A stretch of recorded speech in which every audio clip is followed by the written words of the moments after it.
Hello అందరికీ, నేను మీ Bhargavi. Welcome back to our channel Bhargavi ముచ్చట్లు. ఇదైతే లాస్ట్ సాటర్డే వీడియో అనమాట. నేను యాక్చువల్గా అయితే సండేనే పోస్ట్ చేయాలి, కాకపోతే బాగా లేట్ అయిపోయింది. ఇంట్లో కొంచెం ఇబ్బందిగా ఉంటుంది, ఎందుకంటే పిల్లలకి అసలు హెల్త్ బాగుండట్లేదు. ఈ మధ్య ఏందో కానీ సీజనల్గా ఒక్కరికి జ్వరాలు వచ్చినా కూడా మళ్ళీ పిల్లలందరికీ, ఇంట్లో ఉన్న వాళ్ళకి, చుట్టుపక్కల వాళ్ళకి అందరికి వచ్చేస్తుంది. మన ఇంట్లో పిల్లలకి ఫీవర్ తగ్గిందంటే పక్క ఇంట్లో పిల్లలకి వచ్చిందంటే వాళ్ళ ఫీవర్ మళ్ళీ మన పిల్లలకి అంటుకుంటుంది. ఇట్లా ఇది కంటిన్యూగా ఉంటూనే ఉంటుంది ఒక 1 వీక్ నుంచి. మీ ఇంట్లో కూడా చిన్నపిల్లలు ఉన్నట్టయితే కనుక కొంచెం కేర్ఫుల్గా ఉండండి. స్కూల్కి పంపించే పిల్లల్ని కూడా కొంచెం కేర్ఫుల్గా ఉండమనండి. ఆ ఛానల్ రెగ్యులర్గా ఫాలో అయ్యే వాళ్ళకైతే తెలుసు, నేను 5 వీక్స్ అయితే వెంకటేశ్వర స్వామి వారికి అయితే పొంగల్ పెట్టుకొని పూజ చేసుకుంటానని మొక్కుకున్నాను కదా. సో ఇదైతే 3rd వీక్ అనమాట. ముందు రోజు అంటే ఫ్రైడే రోజు స్టవ్ క్లీన్ చేయడం కానీ, కడగడం కానీ, ఇల్లు మాప్ పెట్టడం కానీ ఏమీ చేయకూడదు. అందుకని చెప్పేసి నేనైతే ఫ్రైడే రోజు నైట్ అయితే ఏమి చేయను. సాటర్డే రోజు మార్నింగే అర్లీగా కొంచెం అలారం పెట్టుకొని అర్లీగా అయితే లేచేస్తాను అనమాట. ఇంకా ఫస్ట్ లేవగానే నేను చేసే పని ఏంటి అంటే బయట అయితే ముగ్గు వేసేసుకొని వచ్చేస్తాను. తర్వాత ఇంట్లో పనులన్నీ కూడా స్టార్ట్ చేసేసుకుంటాను. బయట ముగ్గు వేసి వచ్చిన తర్వాత నేను కూడా ఫ్రెష్ అప్ అయిపోయి, సాటర్డే కాబట్టి హెడ్ బాత్ చేసేసుకున్నాను. సో నెక్స్ట్ ఇంకా ఇంట్లో మనకి ఇక్కడ స్టవ్ దగ్గర కూడా బాగా తుడిచేసుకొని, ఎట్లాగో దేవుడి కోసం అని నైవేద్యం చేస్తాను కాబట్టి స్టవ్కి కూడా కొంచెం బొట్టు అయితే పెట్టేసుకున్నాను. నెక్స్ట్ ఇక్కడ నేను గడపకైతే పూజ చేసుకుంటున్నాను అనమాట. ఫ్రైడే కానీ సాటర్డే కానీ ఇట్లా మనం పసుపు రాసుకోవచ్చు. అండ్ ఫ్రైడే రాస్తూ ఉంటాను ఎక్కువ మటుకు. నిన్న కొంచెం మర్చిపోయాను అనమాట, ఎందుకో పనిలో పడి అసలు గుర్తులేదు ఈ మధ్య. ఇంకా నెక్స్ట్ అయితే ఇంకా సాటర్డే రోజు అయితే మళ్ళీ ఎట్లాగో పూజ చేసుకుంటున్నాను కాబట్టి కడపకైతే కూడా ఇట్లా పసుపు రాసి బొట్లు అయితే పెట్టేసుకుంటున్నాను. బియ్యం పిండితోనైతే మనం ముగ్గు అయితే వేసేసుకోవచ్చు అనమాట. గడపకి పసుపు రాసి బొట్టు పెడితే చాలా కడగా అనిపిస్తుంది ఆ రోజు ఇల్లు. మీరు ఎప్పుడైనా అబ్జర్వ్ చేసిర్రా? ఇంకా సో నేనైతే బయట ఇట్లా ఈ పనులన్నీ చేసుకొని వచ్చేలోపు మా పిల్లలు ఇద్దరు కూడా నిద్ర లేచిర్రు అనమాట. వీళ్ళిద్దరికి కూడా స్నానాలు చేపిచ్చేస్తే ఇంకా నేను హ్యాపీగా పూజలు అయితే కూర్చోవచ్చు. మిగతా రోజుల్లో కొంచెం లేట్గా లేస్తారు కానీ అమ్మకి ఏదైనా పని ఉందంటే చాలు, వీళ్ళకి తెలిసిపోతుందో ఏమో, ఏమైనా ఇన్ఫర్మేషన్ పాస్ అవుతుందో తెలియదు కానీ ముందే లేచి కూర్చుంటారు. నేను ఒకటి అనుకుంటాను, ఆ టైంకి అవన్నీ ఫినిష్ చేసుకోవాలి చేసుకోవాలని, తీరా ఆ పనులు అవ్వవు. అంతలోపు వీళ్ళైతే లేచి కూర్చుంటారు. ఇంకా వీళ్ళతోనే అన్ని పనులు చేసుకోవాలి ఇంకా రోజు మొత్తం. ఇంకా పిల్లలిద్దరికి కూడా స్నానం చేపించేసి నేనైతే కిచెన్లోకి వచ్చేసిన. ఫస్ట్ అయితే పొంగల్ చేసుకోవడానికని బియ్యం కడిగేసి స్టవ్ మీద పెట్టేసుకున్నాను. మరోవైపు పిల్లలకి బ్రేక్ఫాస్ట్ కోసం అని చెప్పేసి ఇక్కడ నేనైతే ఉప్మా చేసుకుంటున్నాను. ఎప్పుడు ఉప్మా చేసినా కూడా ఉప్మా రవ్వని కొంచెం లైట్గా ఫ్రై చేయాలి, అంటే వేయించాలి. అప్పుడు ఉప్మా టేస్ట్ అనేది బాగుంటుంది.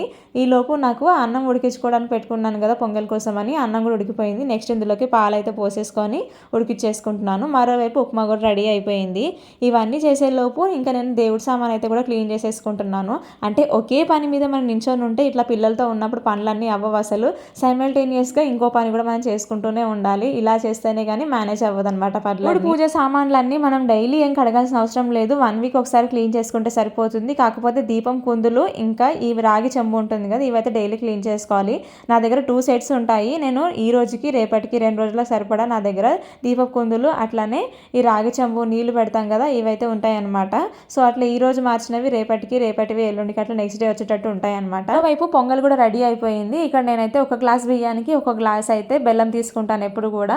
సో బెల్లం కూడా వేసేసి కరిగిచ్చేసిన తర్వాత ఇందులోనే ఒక ఇలాచి కూడా దంచేసుకొని వేసేసుకున్నాను. నెక్స్ట్ ఇందులోకి మనం నేతిలో వేయించిన డ్రై ఫ్రూట్స్ కూడా వేసేసుకోవాలి. ఇంపార్టెంట్ థింగ్ ఏంటి అంటే, మీలో ఎవరికైనా తెలిస్తే కనుక తెలుసు అని కామెంట్ చేయండి ఈ విషయం. ఒకవేళ తెలియకపోతే కనుక నేర్చుకోండి. వెంకటేశ్వర స్వామికి మనం ఏదైనా ప్రసాదం పెడితే అందులో పచ్చకర్పూరం మాత్రం కంపల్సరీ యాడ్ చేయాలంట. అండ్ పచ్చకర్పూరంతో పాటు తులసి దళాలు కూడా అంతే ఇంపార్టెంట్ వెంకటేశ్వర స్వామి వారికి అయితే.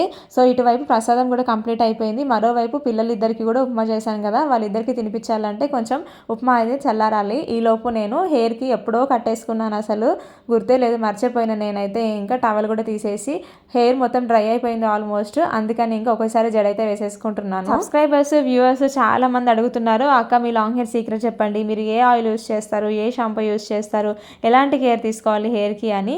ఇవన్నీ వీడియోస్ కూడా మన ఛానల్లో ఉన్నాయి, ఒకసారి చెక్ చేయండి. హెయిర్ కేర్ వీడియోస్ అనే ప్లేలిస్ట్లో అన్ని వీడియోస్ అయితే ఉంటాయి.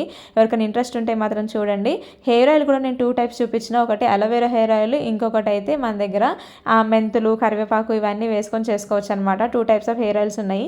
మీకు ఏది ఎక్కువ ఈజీ అనిపిస్తే అదైతే మీరు హెయిర్ ఆయిల్ అయితే చేసుకొని ట్రై చేయండి. చాలా బాగా వర్కౌట్ అవుతుంది, హెయిర్ ఫాల్ ఖచ్చితంగా తగ్గుతుంది. ఇదంతా కూడా కంప్లీట్ కంప్లీట్గా డ్రై అయిపోయింది కాబట్టి జడ అయితే వేసేసుకొని రెడీ అయిపోయి దేవుడి మందిరం దగ్గరికి అయితే వచ్చేసిన. ఇక్కడ కూడా అన్ని ఆల్రెడీ రెడీ చేసి పెట్టేసుకున్నాను కాబట్టి మొత్తం అన్ని సర్దేసేసుకొని ఇంకా పూజకి అయితే రెడీ చేసేసుకుంటున్నాను నేను. చాలా మందికి ఈ డౌట్ ఉండనే ఉంటుంది, మనం డైలీ పూజ చేసుకుంటే డైలీ దేవుడి ఫోటోలు కడగాల అనుకుంటారు. అవసరం లేదు.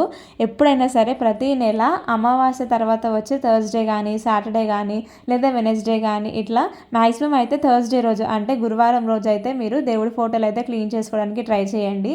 అమావాస్య తర్వాత నెక్స్ట్ డే ఒకవేళ మీకు థర్స్డే వస్తే ఆ రోజు అయితే మీరైతే దేవుడి ఫోటోలు అయితే క్లీన్ చేసేసుకోవచ్చు అనమాట. నేను ఎప్పుడైనా కూడా ఎవ్రీ మంత్ ఇంతే చేస్తాను. దీపపు కుందులు రాగి చెంబు మాత్రం డైలీ క్లీన్ చేసుకోవాలి. అండ్ చాలా మంది అందులో ఆయిల్ మిగిలిపోతే అదే ఆయిల్లో మరి ఒత్తులు వేసేసి మళ్ళీ దీపం ముట్టిస్తూ ఉంటారు, దీపం వెలిగిస్తూ ఉంటారు. అట్లా ఎప్పుడు చేయొద్దు, అది ఎంగిల్ దీపం అయిపోతుంది అనమాట.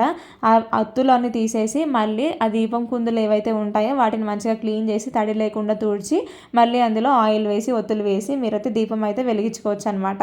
ఇక్కడ నేను దేవుడి దగ్గర మొత్తం ఇంకా పువ్వులన్నీ కూడా పెట్టేసుకొని అలంకరించేసుకుంటున్నాను. అండ్ పూజ చేసేటప్పుడు కూడా ఎప్పుడైనా సరే మనం కటిక నేల మీద కూర్చొని పూజ చేయకూడదంట. ఈ మధ్య నాకు కూడా తెలిసింది. అందుకే ఈ మ్యాట్స్ అయితే మా ఇంటి ముందు వస్తే తీసుకున్నాను నేను. 50 రూపీస్కి 2 ఇచ్చారు అనుకుంటా అంతే. మీ దగ్గర మ్యాట్స్ లేకపోతే కనుక ఒక క్లాత్ వేసేసుకొని లేకపోతే ఒక చున్నీ వేసుకొని అయినా సరే కూర్చొని పూజ అయితే చేసుకోవచ్చు.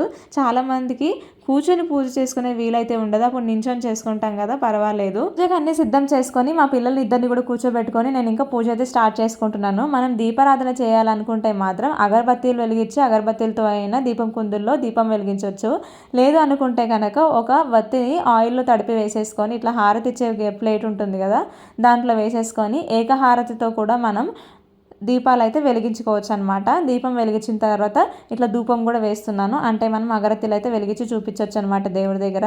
నెక్స్ట్ ఇంకా మన దగ్గర ధూప్ స్టిక్స్ కానీ సాంబ్రాణి కప్స్ కానీ ఉంటాయి, ఇవైతే కూడా మనం మళ్ళీ దేవుడి దగ్గర అయితే చూపించవచ్చు. మా పిల్లలు అల్లరి మామూలుగా ఉండదు, దేవుడి దగ్గర కూర్చున్నానంటే చాలు ఇంకా ఆడుకుంటారు అనుకోండి నాతోని. కానీ అట్ ది సేమ్ టైం మళ్ళీ గోవిందా గోవిందా అనుకుంటూ మళ్ళీ దేవుడి దగ్గర వచ్చి కూర్చొని ఆడుతూ ఉంటారు. చాలా బాగా అనిపిస్తుంది. అందుకనే నేను లేట్ అయినా సరే పిల్లల్ని ఇద్దరిని మరి పూజలో కూర్చోబెట్టుకొని వాళ్ళని ఇన్వాల్వ్ చేసిన తర్వాతనే పూజ అయితే చేసుకుంటాను. ఇంకా ధూపం దీపం అన్ని పెట్టేసిన తర్వాత నెక్స్ట్ అయితే అమ్మవారికి అష్టోత్తరం అయితే చేసుకుంటున్నాను. మహాలక్ష్మి అష్టోత్తరం అయితే చదువుకుంటున్నాను అనమాట. మహాలక్ష్మి అష్టకం కానీ మహాలక్ష్మి అష్టోత్తరం కానీ అష్టోత్తర శతనామావళి ఇవన్నీ చదువుకోవచ్చు, మన ఇష్టం. ఇంకా నెక్స్ట్ అయితే దీని తర్వాత మనం వెంకటేశ్వర స్వామి అష్టోత్తర శతనామావళి మాత్రం కంపల్సరీగా చదువుకోవాలి. ఇక్కడ నేనైతే వెంకటేశ్వర అష్టోత్తర శతనామావళి చదివేటప్పుడు అయితే తులసి ఆకులతోనైతే వేసుకుంటున్నాను అనమాట. 108 తులసి ఆకులు. ఈరోజు కొంచెం తులసి ఆకులు తక్కువ ఉన్నాయి, అందుకనే ఆకులుగా అయితే వేసుకుంటున్నాను ఒక్కొక్క నామానికి. ఇంకా వెంకటేశ్వర స్వామివారి అష్టోత్తరం కూడా కంప్లీట్ అయిపోయిన తర్వాత స్వామివారికి అరటిపళ్ళు, అట్లనే మనం పొంగల్ చేసుకున్నాం కదా, ఆ పొంగల్ ఈరోజు డైరెక్ట్గా మట్టి కుండలో కాకుండా వెండి గిన్నెలో అయితే పెట్టేస్తున్నాను. ఇది మా అన్నప్రాసన అప్పుడు తీసుకున్న గిన్నె అనమాట, వెండి గిన్నె. ఇంకా స్వామివారికి ధూపం దీపం చూపించిన తర్వాత నైవేద్యం కూడా పెట్టేసిన. ఇంకా నెక్స్ట్ ఇంకా మనం మంగళహారతి అయితే ఇవ్వాలన్నమాట, అంటే పంచోపచార పూజలు అనమాట ఇవి. ధూపం దీపం నైవేద్యం, ఇంకా తర్వాత మంగళహారతి అంటే ఇది కర్పూర హారతి నీరాజనము. నెక్స్ట్ వచ్చేసి పుష్పాలు ఇవ్వాలి, అక్షతలు వేయాలి. మనము 5 ఉపచారాలు చేస్తాం కాబట్టి పంచోపచార పూజ అని అంటారు అనమాట. సో మనం రెగ్యులర్గా చేసుకునేదే, కాకపోతే మనకి చాలా మందికి తెలియదు అనమాట. సో పూజ అయిపోయిన తర్వాత స్వామివారి హారతిని కూడా పిల్లకు కూడా కళ్ళకు అద్దేసి నేను కూడా ఆ స్వామివారిని నా మనసులో కోరిక చెప్పుకొని ఇంకా స్వామివారి హారతి అయితే తీసుకున్నాను. పూజ అయితే చాలా ప్రశాంతంగా చాలా బాగా జరిగింది. నిజం చెప్పాలంటే ప్రసాదం అయితే చాలా అంటే చాలా బాగా కుదిరింది. దేవుడి దగ్గర నైవేద్యం పెట్టిన దగ్గర నుంచి వెయిట్ చేస్తూ ఉంటారు మా పిల్లలు, మాకు ప్రసాదం ఎప్పుడెప్పుడు వస్తుందా అని. ఇంకా వాళ్ళిద్దరికి కూడా బౌల్స్లో వేసేసి అయితే ఇచ్చేస్తున్నాను అనమాట. మా ఇంట్లో అందరికీ స్వీట్ అంటే ఇష్టం. స్వీట్ పిచ్చర్లం అనుకోండి, స్వీట్ ఉంటే చాలు, ఇంకేం అవసరం లేదు. ఆ రేంజ్లో తింటాము. దగ్గు జలుబు జ్వరం ఏమున్నా స్వీట్ మాత్రం కావాల్సిందే. ఇంక ఇట్లా ఇంట్లో చేసుకునే స్వీట్ అంటే ఇంకా ఇష్టంగా, అది కూడా దేవుడి నైవేద్యం అంటే ఇంకా ఇంకా ఇష్టం కదా.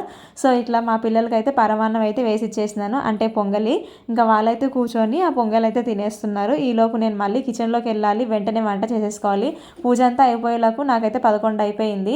ఇంకా పిల్లలతో ఎంత తొందరగా చేసుకుందాం అనుకున్నా అవ్వదు కదా, అందుకని నేను ఇంకా టమాటా చారు ఇంకా దీంతో పాటు ఉల్లి పొరక అంటాం మేము, అంటే కొందరు ఉల్లి కాడలని అంటారు. సో పెసరపప్పు ఉల్లికాడలు కూర కూడా చేస్తున్నా, అది నేను షార్ట్స్లో అయితే అప్లోడ్ చేస్తాను, ఉల్లికాడల కూర రెసిపీ. అండ్ ఇక్కడైతే మీతోని టమాటా చారు అయితే రెసిపీ అయితే షేర్ చేస్తున్నాను. సో ముందైతే నేను ఒక 4 టమాటాలు, ఒక చిన్న నిమ్మకాయ సైజ్ అంతా చింతపండు అయితే వేసేసి నీళ్లు పోసి ఉడికించుకున్నాను. టమాటాలు బాగా మెత్తగా ఉడికిన తర్వాత వాటిని తీసి చల్లారబెట్టుకోవాలి, పక్కన పెట్టుకోవాలన్నమాట. నెక్స్ట్ కడాయిలో ఆయిల్ వేసుకొని శనగపప్పు, మినపప్పు, ఆవాలు, జీలకర్ర కూడా వేసేసి అంటే పోపు వేస్తాం కదా, అది బాగా వేగిన తర్వాత ఇందులోనే పచ్చిమిర్చి, ఎండుమిర్చి ఇంకా ఉల్లిపాయ ముక్కలు కూడా వేసేసుకొని బాగా వేయించేసుకోవాలి. ఇవి వేగిన తర్వాత మనం పసుపు, అల్లం వెల్లుల్లి పేస్టు, కరివేపాకు వేసుకొని బాగా కలిపేసుకున్నాక మనం ముందుగా ఏవైతే టమాటాలు ఉడికించి పెట్టుకున్నామో అది రసం అంతా కూడా వేసేసుకోవాలి. అందులోనే కొన్ని నీళ్ళు కూడా పోసేసి బాగా మ్యాష్ చేసి ఆ వాటర్ అంతా కూడా ఇందులో వేసుకోవాలన్నమాట. నెక్స్ట్ ఇందులోకి మనం మిస్ అవ్వకుండా వేయాల్సింది ఏంటి అంటే ఉప్పు, కారం. వీటితో పాటు నేను ఇక్కడ చూపించాను కదా ఒక డబ్బాలో, అది ధనియాలు, వెల్లుల్లి పౌడర్ అనమాట. నెక్స్ట్ టైం ఎప్పుడైనా వీడియోస్లో చూపిస్తాను మీకు. అది రసం పౌడర్ లాగా యూజ్ చేస్తాను నేను, ఫ్రైలోస్ కూడా వేస్తాను, ఫ్రై కర్రీస్లో కూడా.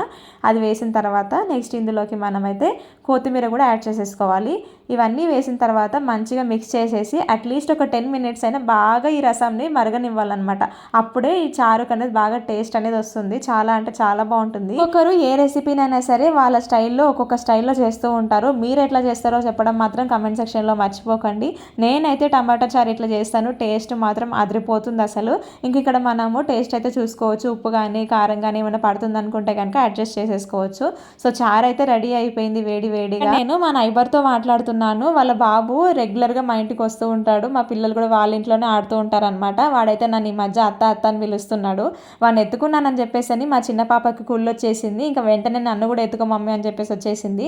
ఒకరిని ఎత్తుకుంటే ఇంకొకరు ఊరుకుంటారా అని కూడా వచ్చేసింది. ఇంకా ఎత్తుకొని హాయ్ చెప్తానంటే ఇంకా కెమెరా ముందు నించోబెడితే హాయ్ చెప్పేస్తుంది ఇట్లా.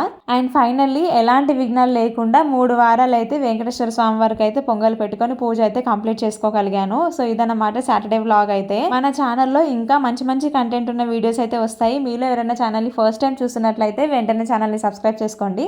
పక్కనే ఉన్న బెల్ ఐకాన్ని కూడా క్లిక్ చేయండి. Thanks for watching. మరో వీడియోలో మళ్ళీ కలుస్తా.